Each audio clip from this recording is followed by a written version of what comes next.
Let It Bleed. You know the album, of course. Is this the last Rolling Stone record with that druggy Brian Jones? You know, I think he died right after he was involved. I'm not sure. I'm not sure either, but you know, that reminds me. Did I tell you that funny joke about the drug conspiracies in Guatemala? I tell you that funny story? It was pretty good. And it ties in with a lot of the discussion from last week with conspiracies and so on and collusion. So the story, as I heard it, is that the CIA in the 80s operated in Guatemala City, okay? And this was the Contra-Iran affair, drug running and trading for weapons, and then that whole era, Miami Vice and whatnot, okay? Yeah, so this is what we're talking about. And so Oliver North. And so what I understand is that the CIA had their headquarters in Guatemala City on the second floor of a whorehouse. Can you imagine that party?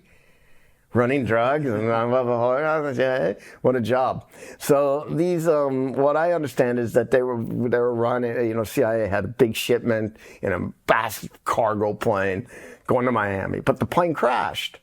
Okay. Air America. Yeah, and they landed in the jungle, right? And so the CIA was freaking out in Guatemala. Like, they don't want to lose their product, obviously. It's worth a lot of money. But also the media, you don't want people to know. You know, it's a hush-hush. So it's a real serious situation. So the CIA gets in their cars, drives to the jungle.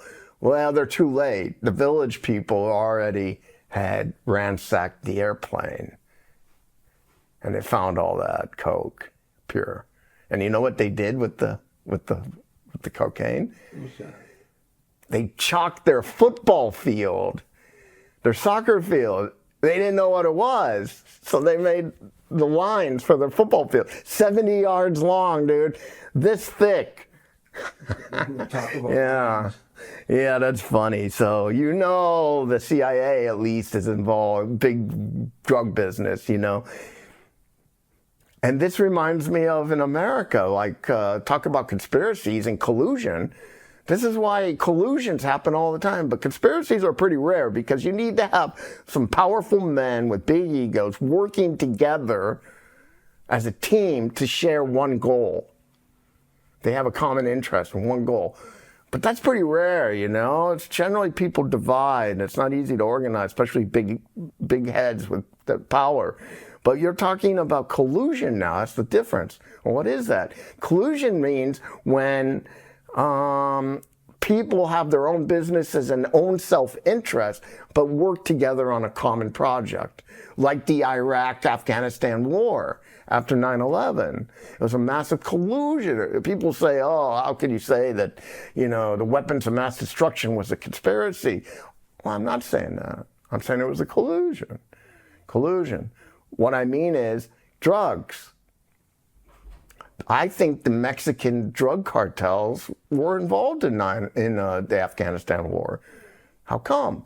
Well, what does this have to do with whatever, you know? But I was in New York City, and like a week after the Afghanistan war begins, after we invaded, drugs were suddenly all over the streets and also in taxis, hard drugs, coke and heroin. But, you know, prior to, I don't think I ever saw heroin in my life until right after the Afghanistan war. And because it happened so quickly, the change, and the supply is all over the streets, and because it was so widespread and quickly, it was organized beforehand. So evidently they were ready to march. So I assumed the Mexican drug cartels were colluding with the 9/11, or not 9/11, but the Afghanistan war. And then you say, like, 9/11, how can you say it's a giant conspiracy? Well, I think it's more of it's not. They say that the official story is that the Muslim terrorists were conspiring, and they had a small group with one goal. But if you go with an alternative story, which fits the facts, that's collusion. Like, for example, the military, Pentagon, has its own self-interest. They want war. Why? They get a bigger budget. They get to play with their fancy toys. They can work and prove themselves to get promotions. They could maybe even do more wars, and they get to act tough. So they have those self-interests. And so maybe that's why they worked with the airplanes, as I described last time. Or the media, of course, was seriously colluding. Well, of course, it's their people. It so directly involves Israel. So directly involves Israel, the Afghan, Iraqi, all that stuff. And so the media has its own self-interest to protect its people and defend the country. So that's an example of collusion, okay, and conspiracy. The biggest conspiracy in the world, above any other 9/11 or whatever you want to say, is flat Earth people now believe it's sort of widespread and gaining some followers. And I kind of understand how these people are coming from, the proponents of flat Earth, because they figure we've been lied to about everything. I'm not going to believe anything at all anymore. And so that's what it's coming from. It's sort of a nihilism, but they don't believe anything anymore, and I get that. But in order for their theory to work, you still need some truth, and they have to ignore a lot of evidence that goes against a massive amount. And for them to place human beings above nature and above God and say that we created a world, because the world is a round sphere for a reason. Because it's it's a solid, it's not solid, but liquid in the middle and creates gravity. So if there's a solid center or a liquid center pulling gravity of the surface, we need radii that are the same size to pull the item into a globe shape. Same distance from the center, the surfaces. It has to be that way because it's the simplest and it's the most efficient, and that's how nature works. If it was an irregular shaped object, then let's say the corners would be too far from the center and the gravity would not function right. So it has to be a globe, just by that reason alone, because that's how physics works. And you can deny all that to say but then you have to change all your reality just to fit your idea, because you can't accept nature. So, how the Earth was probably formed? That's how I think planets were formed. I'll tell you what I think is the story. Billions of years ago, there was an explosion, yes, created a comet or a meteor.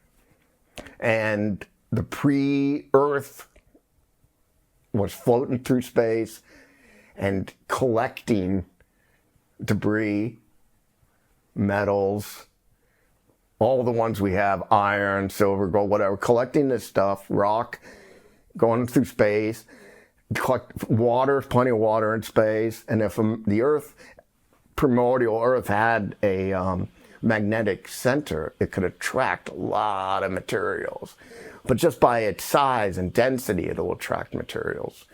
And so over, let's say, 1 billion years flying through space, maybe a comet going around and around, maybe a meteor, it grows in mass and collects everything we know. And at some point, the Earth finds a sun, and they meet and joins an orbit because it's big enough and the sun is this and it gets close enough and it's at the right distance and everything works together. And we have a liquid center in the Earth and not a solid one like the other dead planets. We have tons of water, and as the sun warms up the Earth, the old Earth, we develop an atmosphere and water and so on, and then life is spawned, and then we have the atmosphere. And I think that's how it all started.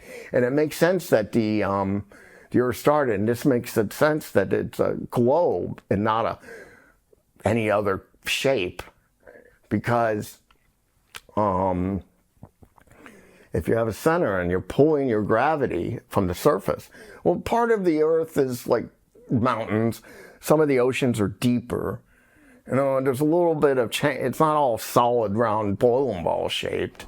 And so there will be some irregularities in the, so they say that the globe is just a little bit, and that makes sense to accommodate, but it's still, everything has to be even. And so probably what happened when the Earth was first forming, as we know it today, probably there were volcanoes and earthquakes like mad, massive disruptions because the Earth was trying to, even itself out and find equilibrium. And it was spewing materials and cracking apart and trying to come together and shaping a ball, a sphere. It was trying to shape that. And so that's probably how the Earth really kind of started. It took millions and billions of years for we even to have a stable environment and climate, probably. And because, they say life, when did life begin? Well, you can't have the butterfly unless you first have the flowers. You can't have dinosaurs unless there's giant trees everywhere.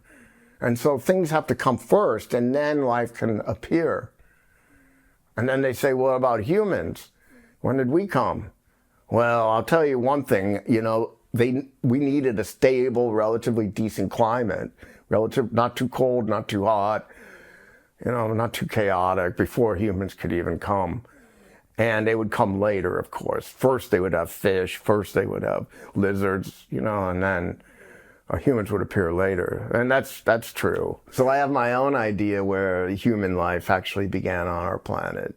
Well, you've heard of, like, in the Everglades, the boa constrictors have no predators, and they're eating all the wildlife, and they're thriving, doing great. Or these murder hornets, I guess, are torturing the poor little bees in America, and there was some pikes of some kind, or some really fish that were in the Great Lakes eating all the local thriving.